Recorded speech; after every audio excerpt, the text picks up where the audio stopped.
So I'm going to be a naive layperson. What role does divergent thinking play in the creative process? Why is it so important? Why is it a strong predictor of creative breakthrough even many years later? It supplies ideas. And you can, of course, the real importance of divergent thinking is in divergence, which I think one of your questions had to do with new directions of research. And I touch on that because so much research on divergent thinking ignored divergence. It was all, let's look at fluency, or maybe let's look at originality, and even less common, let's look at flexibility. But if you think about the idea of divergence, moving in different directions, that actually is rarely a part of divergent thinking testing. True divergence, and that is one of the new avenues, in part thanks to Selchuk's dissertation, which is one of the best I've read, on literal divergent thinking, literally going in divergent directions. But the point of that is that divergence can lead you to original ideation.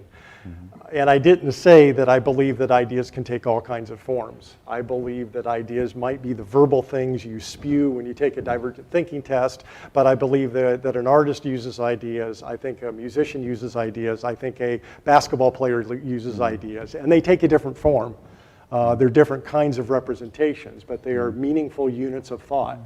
And some of the time we can formulate a meaningful unit of thought, an idea, and it's original. And remember the standard definition, all creative things being original. So, it gives you options. It gives you original options, which might then be used in later parts of the creative process. So if I'm an artist or a businessman or any other arena, what advantages does prowess in terms of divergent give me versus someone who may be less skillful at divergent thinking? How does that help to fuel my creativity? Well, it again allows you to think in an unconventional and different direction. And that is, it allows you to try something new, to try something unconventional, to go against tradition or habit or the like. So which is another way of saying it provides you with original options.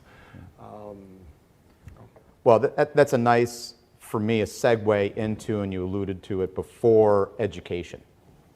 And I know that in your book, Creativity, you mention the impact of education, its focus on convergent thinking, and it may do very little